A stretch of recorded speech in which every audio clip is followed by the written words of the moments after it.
And we continue at 106 in the afternoon. Talk Radio 790 KABC, the John Phillips Show. Broadcasting live from the Morongo Casino Resort and Spa Living Room Studios. Mr. Randy Wang has the day off. He'll be back with us on Monday. And I just saw on Twitter he posted another food porn pic. So he is eating his way all through the state of New Mexico. I'm sure he'll have plenty of recommendations for us when he returns on Monday. 800-222-KABC is the telephone number, 1-800-222-5222.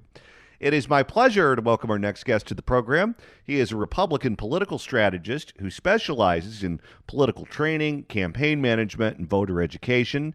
You can follow him on Twitter at Lonnie Leitner. Lonnie Leitner, welcome. Hello. It's great to be with you today. How are you? Likewise. Thanks so much for stopping by. Excellent. Let's start out with Dianne Feinstein, because this is a story that came out, I think it was last week. No one paid attention to it, but for whatever reason, now everyone is, I think in part because the New York Times picked up on it. But Dianne Feinstein is telling people publicly that she's fine. She's back to work. She's participating in committee hearings. She's voting on the floor of the U.S. Senate. And she says everything is A-OK. She's moving a little bit slower because of the shingles. She's not taking on a full schedule, but she's well enough to be an active member of the U.S. Senate. Privately, and in court documents, she's saying that she is not mentally capable of running her own affairs. Her daughter has power of attorney over her and is representing her in her lawsuit against her dead husband's trust, Dick Blum's trust, who she says is refusing to pay her medical bills. She's saying one thing in private and a different thing in public. Your reaction to all of this? Well, let's just, Senator Dianne Feinstein is 90 years old, which makes her the oldest member of Congress. And now I'm not picking on her because of her age. I'm worried that because of her failing health, she's not able to properly function as a senator. Her votes actually matter not only to California, but 340 million Americans. Just a couple days ago, she stood on the U.S. Senate floor, and several times staff had to tell her to say aye and to vote in favor of the bill that they were voting on. She is pushed around everywhere in a wheelchair. Now, let's think about it. If Senator Feinstein were living in a senior assisted living house, she likely wouldn't be able to administer her own medication to herself. And if we want to take it a step further, if she were playing bridge or bingo in the community room, she would struggle to do so. It's clear that she can't do the job as senator, and Californians elected her, Dianne Feinstein, not her staff, to be the United States senator. But sadly, no one in the Senate is going to do anything about it. Chuck Schumer won't. It's the good old boys club. And she has a long history there, and they're not going to do anything about it. But the sad reality is she cannot do her job, and she should be removed. Now, Article 1, Section 5, Clause 2 of the Constitution provides a member of Congress can be removed from office before the expiration of their term by a vote of expulsion upon a vote on a resolution agreed by 2/3 of the members. Chuck Schumer should do the right thing and have this vote. Let Senator Feinstein go back to California, to San Francisco, the home where she loves, to be comfortable and peaceful. Do you think someone in the press corps is eventually going to ask Chuck Schumer or Joe Biden or Dick Durbin about the difference between what Feinstein is saying publicly and what she's saying privately about her own mental deficiencies? Well, I mean, the dishonest media is going to do all the blocking and tackling they possibly can to, not put the Democrats in an unfortunate or uncomfortable situation. But the sad reality is, and I think you said it earlier, that until the New York Times picked up on the story about her relinquishing power of attorney to her daughter, they had everything covered. It's hard to push that down. Now, whether or not they do, ask these questions, I don't know. But Schumer should do the right thing, should, have this conversation with Senator Feinstein and her daughter, and do the right thing for California, do the right thing for the country. And if there's one version of the story that we're inclined to believe, I don't know about you, but for me, it's the court filing. Because you can say whatever you want publicly. Politicians lie all the time. That's part of the business. Certainly, fibbing or stretching the truth is something that happens on a daily basis.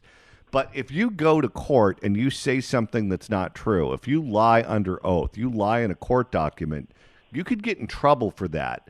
And her daughter knows this and understands this because not only is Catherine Dianne Feinstein's daughter, but she went to law school. She's a lawyer. She was a judge. She was the head judge in San Francisco before she went on the fire commission. She understands that you can't go in front of a judge and say something and file something that's not true.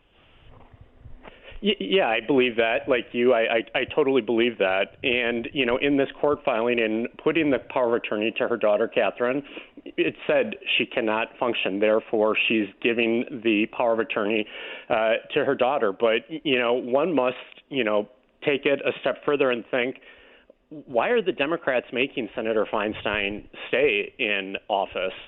Is it because maybe some of the doers in the Senate, some of the, old power horses in the Senate, like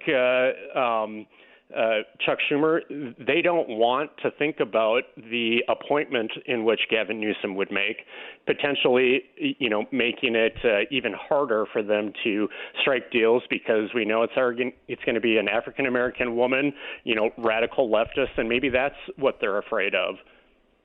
Well, and I'll tell you this, something must be going on within that family where Dick Blum's kids must not have a high opinion of Dianne Feinstein or Dianne Feinstein's daughter because A, they allegedly did not pay her medical bills when she racked up huge bills after she contracted the shingles and developed other complications. Apparently, in addition to that, she has in-home care that is costing her a fortune, both in San Francisco, in Washington, D.C., and with her while she travels. She wants the trust to pay for that. But they're also the ones that leaked that fact to the media that she gave power of attorney to her daughter. It wasn't the judge that put it out.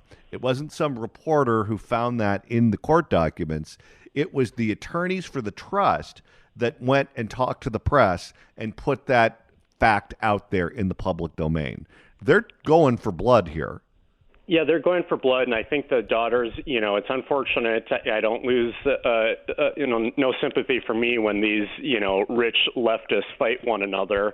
But, there's no love lost there. And besides, I thought in the statement it was a little bit strange that they said the trust has fully funded Senator Feinstein, and they would never not fund anything, let alone medical expenses, which, just the wording kind of made me believe that, well, maybe they did, not fund something. But when you dig a little bit deeper into some of these articles, it comes down to like some oceanfront property as well. So, let the girls fight it out. But it's just unfortunate, again, that Senator Feinstein, whether or not you like her politics or not, it's clear that she loves the state of California.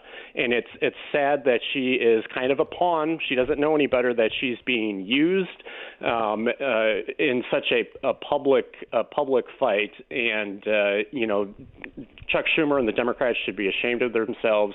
Let Senator Feinstein go home and relax and be peaceful. I think what you just said is 100% right. I think Feinstein is just a casualty here. It's Dick's kids fighting with Feinstein's kid over who gets the money. Everyone assumed that Dick Blum was a billionaire and was wealthy beyond belief. And apparently when he died, they found out he wasn't anywhere near as rich as everyone assumed that he was. And a lot of his money was in hotel stock, and hotel stock just took a torpedo during COVID-19 when people weren't allowed to travel, people weren't allowed to leave the country, that sort of thing. So a lot of the money that he has is tied up in assets, mostly property, and Feinstein can live off of all of these properties and the money that he has in the banks and the stocks while she's alive. But after she dies, it gets split up among the kids. And I think Dick's kids are worried that she's going to start selling off assets, convert it into cash, and then her daughter's going to get more money than they want her to get. I think that's what this fight is over. Yeah, you're absolutely right. And, I don't know where the hotel properties are. Hopefully they're not in California, considering everybody's fleeing California. Hopefully a couple of those properties are in Florida where people actually want to go visit. But you're absolutely right. I think it all comes down to cash, and the Blum daughters, they want to keep what they rightfully think is theirs. We're speaking with Lonnie Leitner, who you can follow on Twitter at Lonnie Leitner.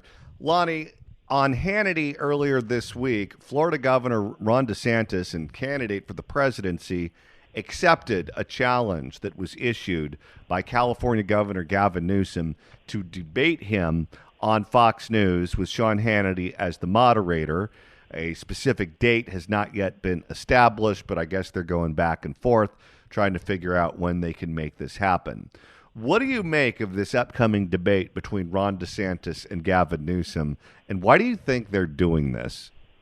Well, I've got so many thoughts on this, so I'll try to keep it concise. But, both men are overly ambitious. Both men desperately want to be president of the United States. One man has publicly announced, DeSantis, while, Governor Newsom, he has a couple obstacles in his way, Joe Biden and Vice President Kamala Harris.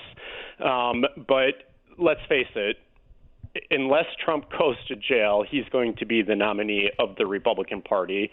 And while DeSantis and Newsom have sparred on Twitter back and forth, DeSantis never really felt the need to debate Newsom. But now that DeSantis is struggling and laying off staff and, trying to be more free and open, maybe this debate with Newsom could be the thing that re-jolts and energizes the campaign. And I guess I would be more interested, if these two men actually went around the country and had, Lincoln Douglas style type debates. I think Americans would actually tune into that. The reality is, I think the audiences that are going to watch this debate, potential debate, their minds are already made up. So this potential debate is going to just grow or divide. It's going to grow the divide in our country. It's going to throw more fuel on the political polarization. And, so I don't really think much is going to be, changed. But, let's face it, though, the debate has already happened in my mind. Look at the numbers. Just look how many people are moving out of the state of California. Look at how many people are moving into Florida. They've seen the largest population boom growth since the 1950s. You can look at Florida has lower unemployment. They have no income tax. They have, a better real estate market. They have less violent crime. And I think you said it best. While Disneyland was closed, Disney World was open. The Sunshine State versus the Golden State. California dream has turned into the California nightmare. But at the same time, I do actually give Gavin Newsom a little credit. Most Democrats boycott Fox News and conservative media. The fact that Newsom went down and sat down with Hannity and actually did a pretty good job spewing, leftist talking points, I give him credit for going on to that network, much like I give Trump credit for going on CNN. But I'll probably tune in depending on the night of the debate. But we know it's going to be said. It's just going to be a pissing match back and forth between the two men. Yeah, I think that in many ways, both of them are in the same boat. If you're a Democrat, odds are Joe Biden's going to be your nominee. If you're a Republican, odds are Donald Trump is going to be your nominee. These two certainly would love to be the nominee, but the cards just aren't falling that way. If something goes wrong, though, each of them has established themselves as the plan B. And I think by both being the plan B in each party and going on TV and debating one another, it gives voters an idea as to what type of nominee each of these candidates would be and what it would look like in November to see them on the debate stage. This gives people that idea real clearly. Yes, you're absolutely right. And look at Joe Biden and Trump. They're old. A lot of people, and again, age has not ever really been an issue for me. It's can you properly function? I personally have a problem with Mitch McConnell as the minority leader in the Senate because I don't think he can properly function. He too should be removed. But when it comes to these two men and Plan B, Newsom's 55 years old. DeSantis is 44. Newsom is right now running around the country, mainly in red states, oddly enough, campaigning for Biden. I disagree, slightly with DeSantis's kind of campaign approach. He's just talking Florida, Florida, Florida. He needs to put a plan out. What would America look like under a President DeSantis? But you're right. Both are laying the groundwork for a Plan B. May not see it in 2024. We're going to probably see it in 2028. You live in the Middle West. You run campaigns in the Middle West. What kind of appeal do you think Gavin Newsom would have in those states? Well, let's face it. He's a good-looking man. He is slick, and he says all the right things and, checks all the boxes of the talking points. I can't see him coming to Iowa. Let's picture him in Iowa at the Iowa State Fair, eating a fried Oreo on a stick. I don't see him, connecting with those Midwestern voters. But then again, he's got the image. He's right out of central casting. He's got a personality. Trump has dinged DeSantis many times because, Ron may have a conservative record, the governor may have a conservative record, but he doesn't have a personality. So to be successful in politics, you got to have a little personality.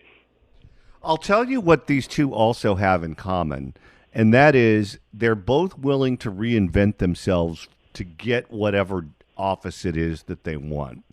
When Gavin Newsom started out, believe it or not, he was on the conservative side of that San Francisco Board of Supervisors. He was known as someone who was business friendly, developer friendly. He came from that Willie Brown machine. He was not one of the socialists. He could do business with the Chamber of Commerce and people like that. But when he ran for governor, the charter school people all got behind Antonio Villaraigosa. That was their candidate, and there was no room for him as the moderate in that race. So he moved to the left and became the candidate that was the choice of the teachers' unions, and he represented that part of the Democratic Party. And he made that move seamlessly. It wasn't like there was any sort of, public explanation as to why he stopped being a moderate and started becoming a left-wing Democrat. It just happened, and he acted like he was always that way, and he won the election, so who cares? Ron DeSantis, when he started out in Congress, he was part of the Freedom Caucus. The Freedom Caucus is very different than the populists. The Freedom Caucus wants to do things like entitlement reform. They spend a lot of time researching and writing about and talking about Medicare reform and Social Security reform and those sorts of things. But when he ran for governor, he kind of dropped that part of his biography and he became more of a populist candidate. He became more Trumpy when he ran for governor of Florida. And he governed as a populist as governor of Florida. Now he sees the open lane as being a culture warrior. So he's kind of taken on that persona. Each of these guys, there's a lot more that they have in common than they have apart, as far as I'm concerned. Well, yes, they're both politicians, and I always think that those on the left, they enter politics for a fundamentally different reason than conservatives enter politics. Typically, when conservatives enter politics, it's because we don't necessarily aspire to change the world like the Democrats, want to fundamentally transform America, which Barack Obama was so proud in saying, in the lead up to his election. But conservatives enter because they want to fix broken systems. Let's get the tax code. While the left I just was talking to a Democrat leader in the Twin Cities of Minneapolis and St. Paul here, and he privately admitted to me that the Democratic Party is now turning into the Socialist Party. The Minneapolis City Council, after this election, will likely have a majority held by socialists, and they run on the platform of defunding the police. And, with the transitions between Newsom and DeSantis, so publicly, one just must stop and think, what do these men actually believe in their hearts? Are they saying and doing this because they're pulling it, they're sticking their finger in the wind and seeing which direction the mood of the country is voting? Or, are they that easily just willing to change, their mind so easily? And, I think whether or not you like Donald Trump, he's been saying the same thing since the 1990s. And I think people find that refreshing. And, we'll see how many makeovers both of these men in Newsom and DeSantis have before the supposed November debate. But when they do debate, I hope we actually get to see what's in their heart and see what they really believe and their vision for the future of our country. Lonnie Leitner, Republican political strategist. You can follow him on Twitter at Lonnie Leitner. Lonnie, thanks so much for stopping by. Have a great weekend. Thank you to you and your listeners. All right, you heard what Lonnie had to say. Do you think Gavin Newsom, given everything he's doing, raising money, forming super PACs, trying to put a constitutional amendment on the books, developing nationwide databases of voters and supporters who would support him in his endeavors, going on the national shows, and most recently accepting the invitation to debate Ron DeSantis on Fox News? He's clearly running. Do you believe, as a Californian, you know him well, do you believe Gavin Newsom could sell nationwide? Do you think they'd vote for him in Michigan and Iowa and Pennsylvania and North Carolina? What say you? You know him best. I want to hear from you. 800-222-KABC, 1-800-222-5222. Your call's coming up, but right now it's time to take a look at the roads. It's 1:33 on this Jimmy Buffett Friday on the John Phillips Show, Talk Radio 790 KABC. If you want to email the show, you can do so at johnnydon'tlikeshow@gmail.com. That's johnnydon'tlikeshow@gmail.com. And if you want to listen to us over the weekend, just download the podcast edition of this show wherever you download your favorite podcasts, and you are good to go.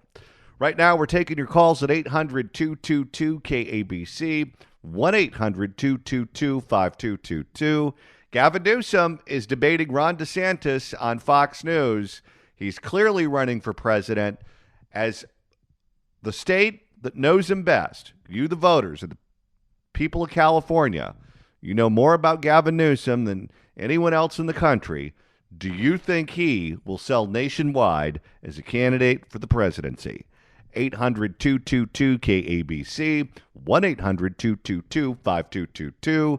Your call's up next, but right now it's time for headlines. It's 1:37 on this Jimmy Buffett Friday, Talk Radio 790 KABC. Our pal Eddie Scary stops by at the top of the hour to talk a little politics.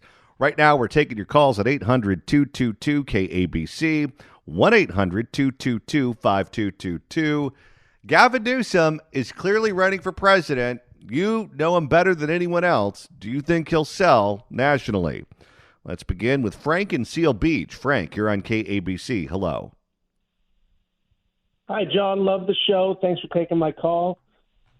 Unfortunately, I do think he will sell across the country.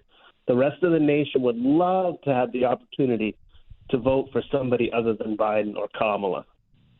You and I, we know what he's all about. We live in this state. But the stories that we see and hear, they don't get reported back. I mean, I talk to my family back east. They don't tell these stories on NPR or the New York Times. I had a buddy out here the other night. We all went to the Hollywood Bowl. He was out from Michigan. And I had to explain to him, what was going on with the smash and grab robberies and the tents, and he had no idea. I'm like, you don't even know about that stuff? So, unfortunately, I think he will sell. I mean, the ladies are going to love him. Wait till he gets on The View. They're going to be talking him up 10 ways to Sunday. So I do think he'll sell, unfortunately. So it's going to be tough for somebody to beat him. Well, I think it goes beyond that because it's not just people in other parts of the country that are unaware of the things that you just mentioned. There are people who live right here in the state of California who are unaware of all of those things. Take this story out of Riverside of this guy who got popped for robbing people 50 some odd times, was arrested, and then was immediately released because they said that they didn't have the right to put the man in prison. That story was all over local television. But if you get your information from the LA Times or from public radio or from Spectrum News, Channel 1, you didn't hear about that story. You watch CNN, you didn't hear about that story. So there are people that live around us, our neighbors, our family members, who are unaware of just exactly how bad things are and how ridiculous our laws are. And because of that, I think that's one of the reasons that he benefited in both the recall election and when he ran for re-election against Brian Dahle. Let's go to James in Manhattan Beach. James, you're on KABC. Hello. Hi. Thanks for taking my call, John. I kind of don't believe that what the last caller said because I think Gavin Newsom's way too polarizing, and the independents will decide this election, and they get their information from social media, and it's pretty well known Gavin Newsom is very fringe and out there. How do you think he defends the condition of California? Do you think he just lies and says, oh, no, there's no crime. Oh, no, there's no homeless. Oh, no, we don't have a hole in our budget. And people believe it? Yeah, but his actions speak louder than words. And with social media, we've seen him standing in the middle of the fire saying, now do you believe in climate change? So the independents, I mean, a lot of the conspiracy theories have become true. People now see how polarizing the gentleman is, and I just don't think he'll be a viable candidate. I mean, he may talk well, but he's given us so much fodder to attack him with. All right. Let's go to Randy in Dana Point. Randy, you're on KABC. Hello. Hello, John. Thanks for taking my call. Having been a resident since I was born and raised in California, and I've seen the state go far left, and I don't think he stands a chance. And here's the reason. That I about died when I heard that he was going to debate DeSantis. It's like, what does he have to give to show why California is better than Florida? Let's say, just as an example, our state's a toilet. It's terrible, and he looks pretty, but let's be realistic. What does he have to say that he's accomplished? I guess is my point. Not much, that's for sure. Let's go to Nick in Hollywood. Nick, you're on KABC. Hello. Yeah, I don't know what you guys are thinking. I mean, we elected an eggplant the last time. The guy didn't leave his basement. Come on. Of course the guy will play. Yeah, and a sociopathic liar as a politician? Come on, that's what they do. And he does it really good. Plus, the hair gel sales are going to go through the roof when he gets an endorsement deal. Yeah. Maybe he'll be the one on the radio doing the live reads. I don't know. Hey, John, I grew up in I've been here since the 50s, okay? I'm old. And you know what? I went to the Bowl the other night. I saw Tears for Fears. I can navigate around that stuff, but let me tell you where I was just at. I was just down at the Social Security office on Pico and Sepulveda. We are a click away from Armageddon, and those are the people that will survive. The amount of mentally ill people on the streets that are just waiting to take over. And you know what? That guy, that whoever that robber was, that got, yeah, they're not even wanting to convict or put people in prison for armed robbery. And don't get me started on that. It's a whole racial thing. I mean, it's ridiculous. It's ridiculous. The criminals and the homeless won. We lost. Okay? So Gavin wants to take that nationwide. He probably will. And who are the Republicans going to run? Trump? He's going to be in jail, right? Well, that's the way it's looking. If I wouldn't want to be going in front of a jury in Washington, D.C., I can tell you that much. But thank you for the call, Nick. Appreciate it. Let's go to Ed, who's listening online in the state of Iowa. Ed, welcome. Yeah, I can tell you right now that I think Newsom really does have a chance here. Remember, Iowa's super liberal and super conservative. And Obama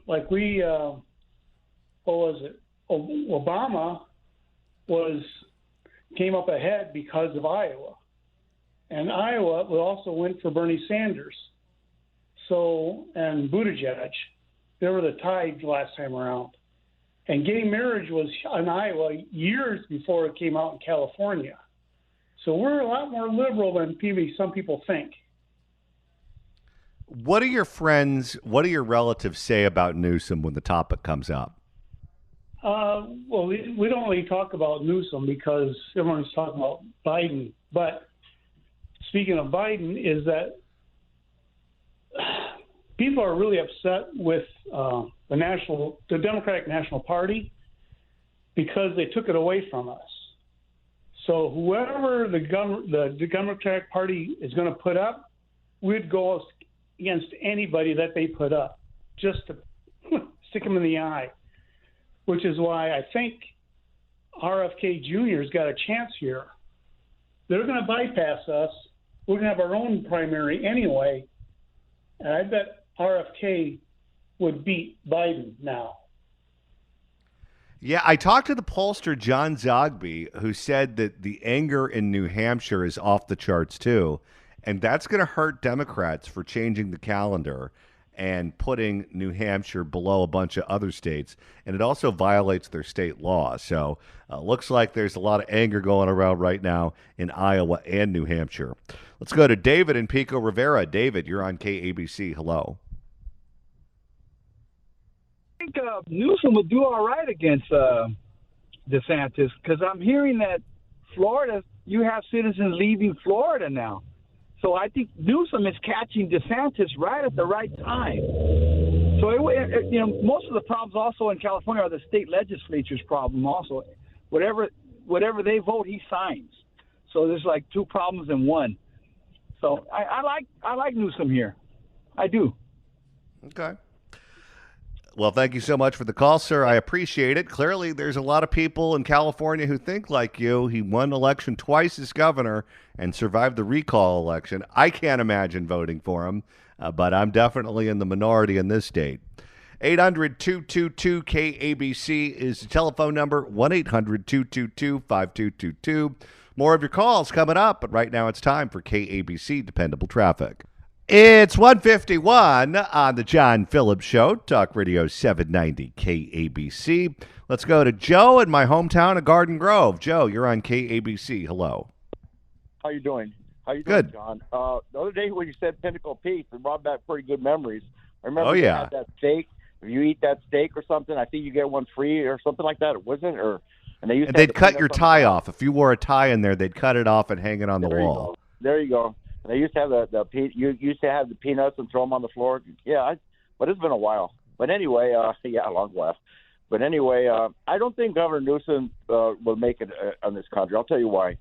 I've driven. I'm not a world traveler or anything like that, but I do drive around. I'm from the Southwest, so I do drive around from quite a few states. I love to travel throughout the United States. My thing is I'm going to travel the United States before I start going abroad. That was somebody told me to do, so I'm trying to do that. But anyway, I think California is kind of like an island from the rest of the country. I don't think the same politicians that can run here can run throughout the country. I'll tell you why. Here, you can get away with a lot of stuff. You got the beaches here. You got the weather. You can do pretty much whatever you want, and people are going to stay here and just take it. You go to other countries and you try and run the way things are run here in California, I don't think you'll make it because, they don't take it. They don't take the stuff. Let's say, for example, making jaywalking legal in California. You do that in other states, they'll drive you out of town. You know how many times I've almost hit people for that being passed here in California? I'd say several times I've almost gotten in accidents and I've almost hit somebody. And, you do those kind of things throughout the country. And see, the thing is, when he goes national, everybody's going to start bringing all this stuff up. Right now, he's just here in California, but you start going national, he's got a lot of things going against him, I believe. Thank you. Well, whenever I tell people out of state that we legalize jaywalking here, they look at me like I'm on drugs, and they think I'm pulling their leg. But it's true. That's what we did, and now people are getting run over. 800-222-KABC is the phone number. More of your calls coming up right here on Talk Radio 790 KABC. Are you looking to sell your home quickly and easily without having to deal with repairs or the worry of buyers qualifying for new high-interest rate loans? Call Seller's Advantage. With thousands of satisfied customers, they are the go-to choice for homeowners looking to sell their homes fast. They'll buy your home for a competitive cash offer and can close in just days, not weeks or months. No repairs are needed because they buy homes as is. They have an A-plus rating with the Better Business Bureau and the most 5-star reviews on Google and Yelp. It's no wonder why thousands of sellers have chosen Seller's Advantage. Seller's Advantage is the fastest and most stress-free way to sell your home. If you're ready to sell your home, call Seller's Advantage for a no-obligation offer at 888-303-AS-IS. That's 888-303-AS-IS, 888-303-2747, and find them online at sellersadvantage.com.